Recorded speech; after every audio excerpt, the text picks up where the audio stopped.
계략에 빠져 왕자가 구하러 오기만을 기다리는 연약한 공주.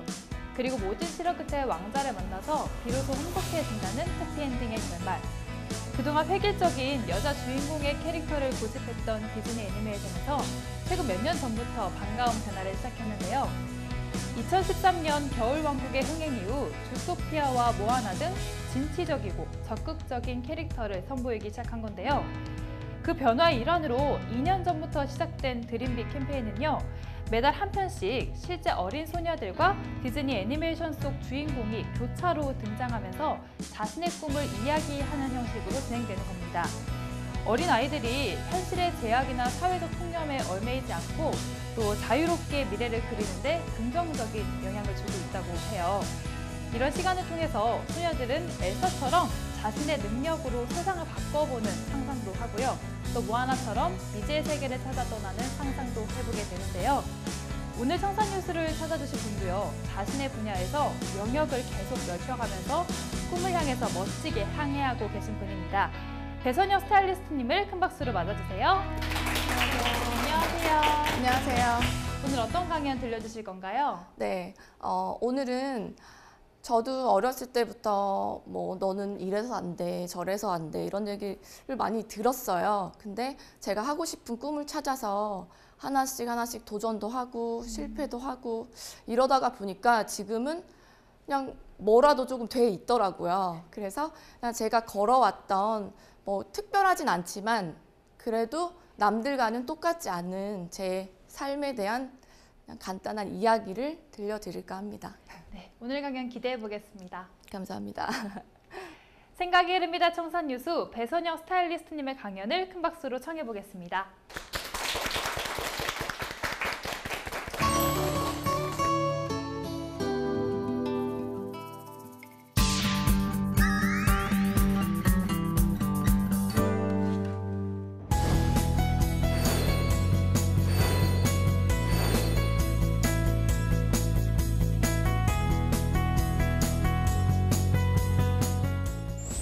안녕하세요. 저는 패션 모델 출신 스타일리스트 배선영입니다. 네. 네, 오늘은 저의 10대에서 20대 그 이야기를 할까 하는데 제가 이 강연을 위해서 이제 생각하면서 글을 쓰다 보니까 오래됐더라고요. 저도 그냥 엊그제 일인 것만 같았는데 되게 좀 오래돼서 정리하느라 또 옛날 이야기를 막 하나둘씩 꺼내려고 하니까 되게 힘들더라고요. 네, 오늘 이제 차근차근 이제 저의 성장 과정과 함께 그냥 재미있게 또 들어주시면은 도움이 조금이라도 되실 것 같아요. 아주 오래됐죠. 되게 연식이 오래됐어요. 보시면. 네. 어릴 때 사진을 보면은 항상 좀 이렇게 있더라고요. 좀 약간 이렇게. 근데 저 때는 정말 좀 수줍음이 되게 많았었던 그런 아이였던 것 같아요. 저희 엄마는 어렸을 때부터 저를 피아노 학원을 5살 때부터 보내셨거든요. 엄마와 피아노 학원 원장님께서 정해주신 꿈은 피아니스트였어요. 뭐 음대를 가서 피아니스트가 돼서 뭐 그런 엄마의 꿈 있잖아요. 엄마가 이루지 못한 그런 꿈을 이제 이뤄야 한다 그런 얘기를 듣고 항상 자랐고, 그리고 이제 막상 피아노 학원에 가면 저한테 맨날 콩쿠르를 나가라고 하는 거예요. 맨날 뭐 무슨 대회, 초등학교, 중학교, 고등학교 무슨 대회. 근데 저는 단 한 번도 나간 적이 없어요. 너무 무서워서, 너무 떨려서 사람들 앞에 서는 게 너무 무섭고, 그리고 이제 맨날 뭐 바하, 쇼팽 이런 거 연습하잖아요. 근데 저는 그런 거 100번, 1000번 연습해도 그냥 그게 싫었어요. 관두게 됐어요. 재미가 없으니까. 누가 시키는 그런 게 저는 아무런 흥미가 없었어요. 그러다가 이제 초등학교 고학년이 되면서 제가 엄마가 사준 뭐 바지랑 티셔츠랑 그런 걸 입지 않고 길 가다가 엄마 나 저 옷 사줘. 그렇게 해서 이 옷도 입고 이 가방도 메고 이렇게 하면서 이렇게 하나둘씩 맞춰 입고 가는 게 너무 재밌는 거예요. 그리고 이제 중학교, 고등학교 올라가면서 막 친구들이 야, 너 이 옷 어디서 샀어? 나랑 쇼핑 같이 가자. 그리고 이제 뭐 잡지책에 나오는 이런 뭐 모델 있잖아요. 세시 같은 그런 거 맨날 보고 또 그 패션 카탈로그 보면서 나도 이 언니처럼 진짜 잘할 수 있을 것 같은데 그렇게 되게 조금 내가 좋아하는 거 하고 싶은 거 이런 꿈을 조금씩 키웠던 것 같아요. 그래서 이제 이 사진을 보시면 되게 포즈가 약간 다르지 않나요? 초등학교 저학년에서 고학년으로 올라가면서 저는 되게 이렇게 섹시한 포즈를 많이 하면서 이렇게 점점 되게 성향이 바뀌어갔던 것 같아요. 그리고 이제 이게 중고등학교 때 사진인데 이제 이때부터는 정말 초등학생이 아니잖아요. 그래서 되게 화려한 패션 언니한테 사촌 언니한테 빌려서 뻐가 달린 이런 옷을 입고 학교도 가고 선생님 저한테 막 야, 너 오늘 파티 왔어? 이러고 막 머리에 가발도 쓰고 수학여행도 가고 저는 이제 이런 학창 시절을 보냈어요. 그러다가 저는 내가 모델을 하고 싶구나 이런 거를 좀 깨달았어요. 저는 고향이 울산이거든요. 그래서 울산에서 막 그 세시 잡지 뒤에 있는 모델 구함, 뭐 어떤 에이전시 모델 선발 대회 이런 데 사진을 보냈는데 어떤 에이전시에서 연락이 왔어요. 잡지 모델 한번 해보자. 그래서 이제 엄마한테 말을 했더니 절대 안 된대요. 모델은 무슨 모델이냐. 더군다나 또 옛날에 20년이 훨씬 더 지난 그 시절이기 때문에 연예인은 뭐 아무나 하는 거 아니다. 모델은 뭐 안 된다. 공부해서 대학 가야 된다. 약간 그런 시절이었거든요. 요즘에는 오히려 더 밀어주는 부모가 많잖아요. 돈도 더 많이 벌고 유명해지고 부와 명예를 한 번에 얻을 수 있으니까. 근데 그때는 그런 때가 아니었어요. 그래서 어쩔 수 없이 포기를 할 수밖에 없었죠. 포기를 하고 이제 20살이 되면서 서울로 가야겠다. 서울로 가서 내 꿈을 펼쳐야겠다. 그래서 서울로 갔어요. 저는 이제 고3 때 예체능으로 옮기고 나는 서울에 있는 사진과를 가야겠다 해서 엄마를 쫄라서 사진학원을 가서 몇 개월 동안 이제 실기를 준비해서 사진과로 가게 됐어요. 근데 사진과를 가니까 맨날 교수님이 모델만 시키는 거예요. 사진 찍는 건 안 가르쳐주고 맨날 앞에서 이런 거 하고 있고 그러면서 사진과도 점점 이제 멀어지게 되는 거예요. 그러다가 대학교 1학년 말에 엄마한테 엄마 나 컴퓨터 학원 가서 자격증을 좀 따야겠다 이러고 돈을 받아서 모델 학원에 들어갔어요. 진짜 내 꿈을 펼쳐야겠다. 그래서 모델 학원에 들어가서 장윤주 선배의 동영상 워킹을 보고 저는 정말 꿈을 키웠거든요. 저 언니도 키가 나 정도 되는데 정말 저 워킹 너무 멋있다. 저렇게 메인으로 막 원피스 휘날리면서 나오는 저런 모습을 보면서 나도 될 것 같은데 나도 할 수 있어 이러면서 그 당시에 가장 잘 나가는 모델 학원에 등록을 했어요. 근데 모델 학원에 갔는데 제가 키가 제일 작은 거예요. 다 키가 170 몇, 저는 168이거든요. 168도 아마 안 될 것 같아요, 제 생각에는. 근데 거기에서도 키가 제일 작았고 그리고 그때는 또 젖살도 있었고 그러니까 누가 봐도 모델할 그런 체형이나 그런 게 좀 아니었던 것 같아요. 그때 되게 오기를 되게 품고 난 무조건 모델 할 거야. 그렇게 뭐 오기를 품는다고 해서 시켜주는 사람은 없잖아요. 그리고 더군다나 저희 동기 중에 배우 유인영 씨가 있었어요. 같이 워킹을 하면 걔는 얼굴이 요만하고 저는 정말 달덩이처럼 나오고 또 유인영 씨는 얼굴이 작은 반면 또 어깨도 넓은 이런 서구적인 체형이라서 저랑 되게 많이 비교를 당했어요. 그래서 저는 할 수 있는 게 워킹 연습, 체형 교정, 그냥 되게 준비된 자세 그거밖에 할 수 있는 게 없었어요. 그렇게 하다가 모델 학원을 졸업했는데 정말 학원을 졸업했다고 해서 모델이 되는 건 아니더라고요. 오디션에 다 뭐 사진 보내고 에이전시 100군데 넘게 다 사진 그때 우편으로 보냈거든요. 막 온라인에 나오는 그런 에이전시에도 사진을 또 다 보내고 하다가 어디서 한 군데가 딱 한 군데서 연락이 왔어요. 근데 혹시 애꼴이라는 잡지 아세요? 아세요? 그 당시만 해도 세시와 정말 딱 쌍벽을 이루는 그런 잡지였어요. 그래서 앱골에서 연락이 와서 앱골 첫 촬영을 하게 됐어요. 근데 첫 촬영은 이제 정장이었거든요. 여성 그런 정장인데 한 번 하고 저는 잘렸어요. 왜냐면 정장이면 좀 약간 이렇게 포즈가 이렇게 좀 이런 포즈 해야 되는데 저는 포즈를 이런 거죠. 망원경 이런 거 하고 뭐 이런 거 하고 그래서 정말 그거 한 번 찍고 잘렸거든요. 그리고 그거 잘리니까 또 일이 없어요. 키가 큰 것도 아니어서 어디 뭐 패션쇼 오디션도 못 보고 에이전시에서 불러주는 데도 없고 그 전에 한번 봤으니까 제가 직접 잡지사마다 다 찾아다녔어요. 사진을 들고 저 모델입니다 이러고 다 이제 기자 에디터 언니들한테 다 돌리고 다녔어요.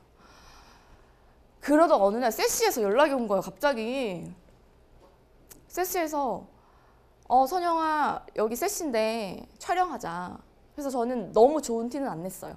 그냥 뭐 항상 하던 것처럼 네 이렇게 약간 좀 바쁜 것처럼. 그리고 이제 첫 세시 촬영을 하게 됐는데 보통 이제 잡지를 보시게 되면 막 그런 화보 사진들 나오잖아요. 패션 화보 사진. 근데 처음부터 그걸 할 수가 없어요. 엔터테인먼트 소속이 아니고 그냥 개인적으로 이렇게 모델이 되면은 정말 작은 것부터 시켜요. 이런 거 제일 뒤에 나오는 거 다이어트 팁, 소개팅 팁 이런 거 있잖아요. 되게 이렇게 꼭지 오려서 나오는 거 그런 것들을 또 계속 시키더라고요. 그런 걸 몇 달을 하고 그리고 이제 점점 사진 크기가 조금씩 커지더라고요.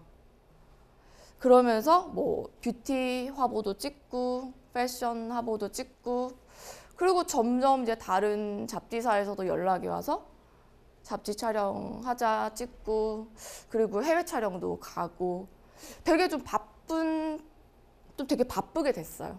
그 당시에 뭐 광고 같은 것도 찍고 이러면서 이제 저도 조금씩 내 꿈을 찾아가는구나 이러고 있었는데 그 당시에 정말 지금 미투 많이 하잖아요. 그 당시에도 미투를 해야 할 법한 그런 일들이 너무 많았어요. 되게 수치스러운 말도 많이 듣고 되게 내가 이런 말을 들어가면서까지 이런 거 해야 돼? 그런 거 있죠. 그래서 그런 거를 들으면서 내가 왜? 나는 연기 연습하고 모델 연습하고 이런 거를 하고 싶지. 막 그런 거 하기 싫은 그런 일들을 해가면서까지 연예인은 되기 싫은 거예요. 그래서 생각을 했죠. 내가 아무 힘이 없어서 그런 위치가 있는 사람들한테 휘둘릴 수 있겠구나. 그래서 저는 이제 내 경제력, 모델들은 돈을 별로 못 벌어요. 그래서 이제 아무래도 그쪽으로 나쁜 길로 빠질 수가 있거든요. 그래서 저는 돈을 벌어야겠다 해서 이게 바로 제가 이걸로 해서 돈을 벌었거든요. 저는 이제 2004년도에 온라인 쇼핑몰을 창업을 했어요.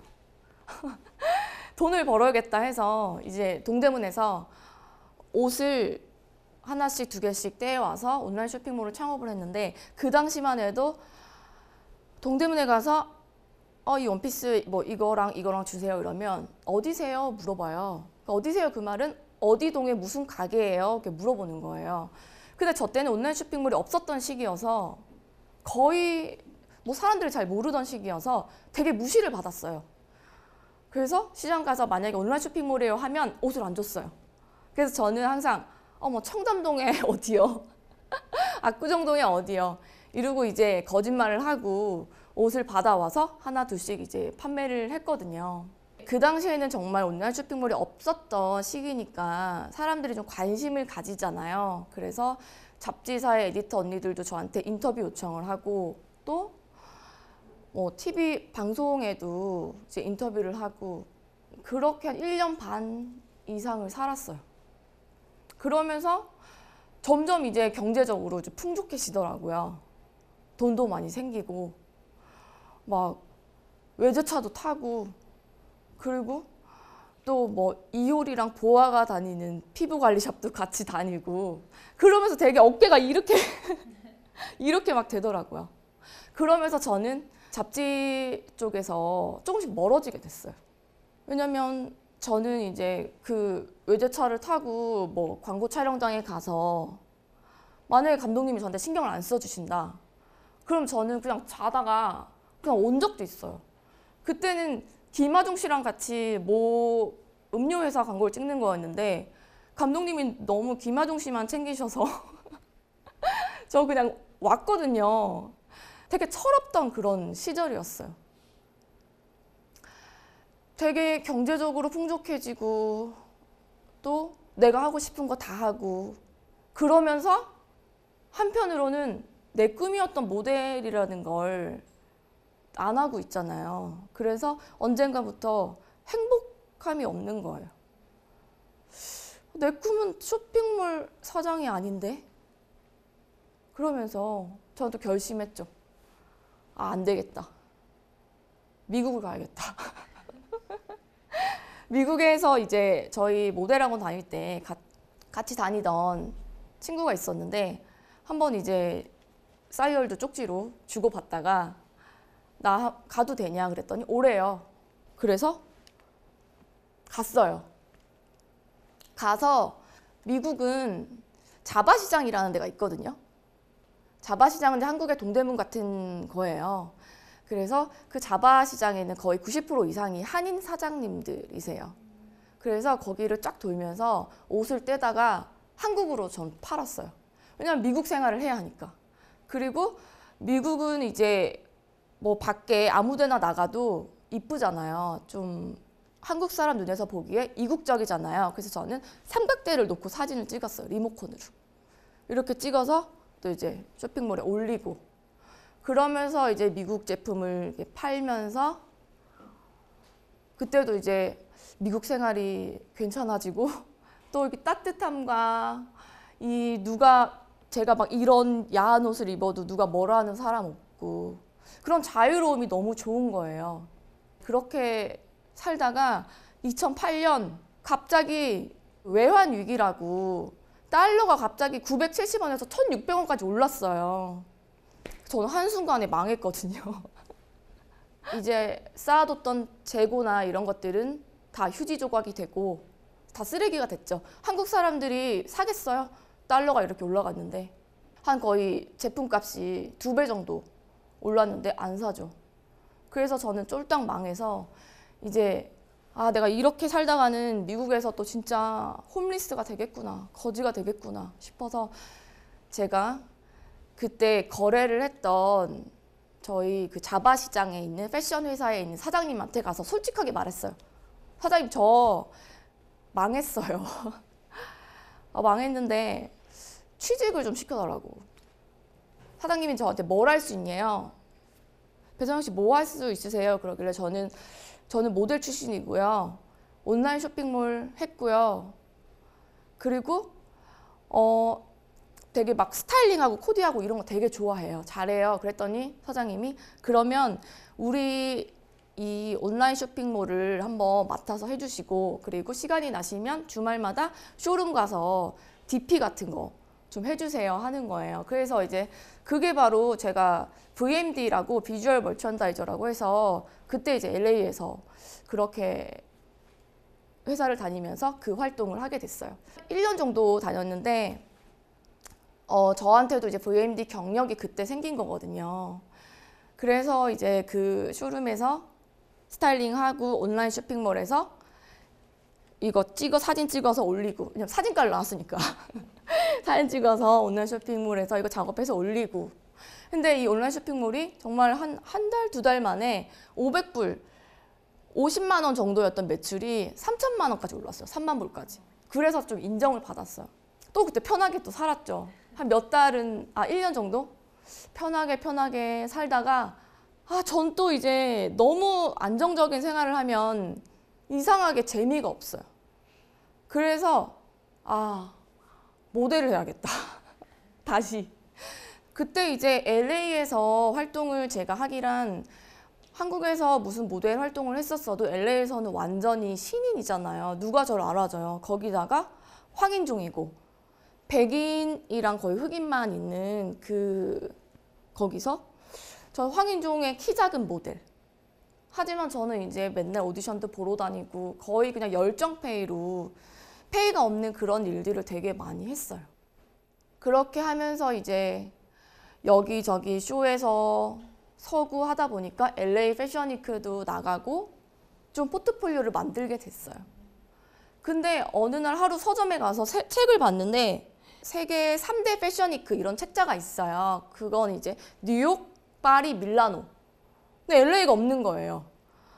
LA가 있었으면 내 얼굴이 나왔을 것 같은데 LA가 없는 거예요. 그래서 제가 어떻게 했을까요? 뉴욕으로 가야겠다. 뉴욕으로 가야겠다. 그렇게 해서 이제 뉴욕을 가게 됐어요. 자, 이게 뉴욕에서 활동한 사진입니다. 자, 뉴욕은 정말 LA와는 달랐어요. LA는 되게 통통한 그런 체형들도 많았고 건강미를 중요시하거든요. 하지만 뉴욕은 깡마르고 저보다 한 15cm는 더 큰 유럽에서 온 인형같이 생긴 그런 모델들이 한 15살은 어려요, 저보다. 근데 뉴욕에서 제 나이가 한 30? 29, 30 이때였거든요. 근데 이게 비교가 안 되잖아요. 저보다 어리고 저보다 얼굴도 요만큼 작고. 그래서 저는 맨날 이 15cm짜리 쇼걸들이 신는 신발이 있어요. 그거를 신고 맨날 다녔어요.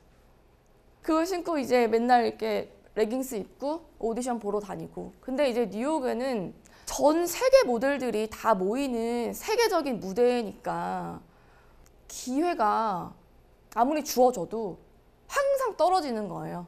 더군다나 뉴욕은 에이전시 모델과 에이전시 모델이 아닌 모델로 나뉘어요. 그래서 에이전시 소속 모델은 어딜 가도 인정을 받지만 소속이 아니면 그냥 뭐 약간 이렇게 기회도 거의 안 주고. 하지만 미국에서 좋았던 점은 한국에서 제가 키가 작아서 패션쇼 오디션을 한 번도 못 봤어요. 그런데 미국은 무조건 기회를 줘요. 무조건 이제 유명한 디자이너가 너 한 번 더 걸어봐. 이렇게 한번 해봐. 저렇게 한번 해봐. 이 옷 더 입어봐. 그래서 저는 이제 그 기회를 얻으면서 많이 내가 도전도 하고 하지만 진짜 나한테 안 되는 것도 있잖아요. 그런 저보다 막 키가 15cm 큰 모델들이랑 이렇게 같이 서서 유명 쇼는 나갈 수 없었지만 되게 뉴욕 패션 위크도 좀 약간 작은 그런 쇼라든지 VIP 쇼라든지 아니면 뭐 화보 모델이라든지 그런 것들도 되게 많았거든요. 그래서 그런 쇼와 그런 화보와 그런 기회를 또 많이 얻을 수 있었던 것 같아요. 근데 이제 제가 맨날 항상 뉴욕에서 하는 일이 있었어요. 항상 이제 어디 갔다가 오면 페이스북에 사진 올리고 오늘은 무슨 촬영을 했다. 오늘은 무슨 쇼에 나갔다. 항상 그런 걸 올렸는데 어느 날 이제 페이스북에서 어떤 포토그래퍼 분이 저한테 연락을 주셔가지고 미팅 한번 해보고 싶다. 그래서 미팅을 했는데 저랑 이미지가 너무 잘 맞을 것 같다는 에이전시에 추천을 해주셔가지고 에이전시랑 계약이 됐어. 3년 계약이. 그래서 이제 에이전시에서 저한테 비자, 모델 비자가 있거든요. 네, 그 연예인 비자라고 해서 유재석 씨가 받았던 그 비자를 이제 발급을 해주고 정식적으로 일을 하고 할 수 있게 되고 그렇게 해서 이제 정말 뉴욕에선 진짜 모델이 됐죠. 그래서 에이전시에서도 가라는 좋은 일들, 페이가 높은 일들을 많이 하면서 이 사진을 보시면 이 브랜드는 미국 백화점에서도 되게 많이 들어가 입점되어 있는 브랜드고 또 연예인들도 많이 입는 브랜드예요. 근데 이 브랜드는 제가 뉴욕에서 패션위크 때 제가 섰던 패션쇼에 디자이너 분께서 제가 뉴욕에 왔다고 하니까 그러면 화보 촬영 한번 해보자 이러면서 저한테 한 번 더 기회를 주신 거거든요. 그런 인맥들이 좀 중요한 것 같아요. 그래서 저는 이제 지금도 어디 가면은 항상 뭐 인사도 잘 하고 그리고 되게 겸손하려고도 또 노력해야 되고, 왜냐면 옛날에 그렇게 어깨가 이렇게 됐을 때 그러면 안 되는 일들을 했기 때문에 지금은 이제 잘 해야겠다. 되게 그렇게 항상 생각하고 있어요. 저랑 똑같은 삶을 살아온 사람은 이 세상에 단 한 명도 없을 것 같아요. 근데 저는 항상 주변에서 뭐 안 된다, 안 된다, 넌 안 될 거야 해도 내가 하고 싶고 좋아하고 이런 일들을 찾아서 하나씩 도전하고 어디로도 가고 이렇게 해서 꿈을 키우면서 살았거든요. 그래서 지금 생각해 보면 내가 만약에 10대, 20대 때 나 모델 하고 싶은데 될 수 있을 것 같은데 생각만 하고 이때까지 그런 생각만 하고 남들과 똑같이 4년제 대학 가서 회사 들어가서 이런 생활을 했다면 아직까지도 저는 후회할 것 같아요. 그때 모델 해볼 걸. 그때 에이전시 한번 가볼 걸. 잡지사 한번 사진 한번 돌려볼 걸. 그래서 저는 지금 이제 누군가가 저에게 혹시 20대 시절로 다시 돌아가고 싶나요? 물으면 전 돌아가고 싶지가 않아요. 너무 외로웠고 힘들었고 처절했던 그런 시기였기 때문에. 그래서 이제 20대 시절은 후회가 없었던 것 같아요. 그래서 이제 마지막으로 저한테는 가끔 거울을 보면서 이렇게 칭찬한다고 이렇게 머리를 쓰담쓰담 해주고 있어요. 그래서 이제 여러분들도 이제 뭔가 하고 싶은 자신만의 꿈이 있으시면 나중에 후회하면 돌이킬 수 없어요. 그냥 지금 무조건 도전하셔야 돼요. 지금. 그러면 나중에 혹시나 실패해도 뭐라도 줍는 게 있더라고요. 또 다음 시간에는 제 30대에 저의 새로운 도전들에 대한 제 이야기를 또 들려드리도록 하겠습니다. 감사합니다.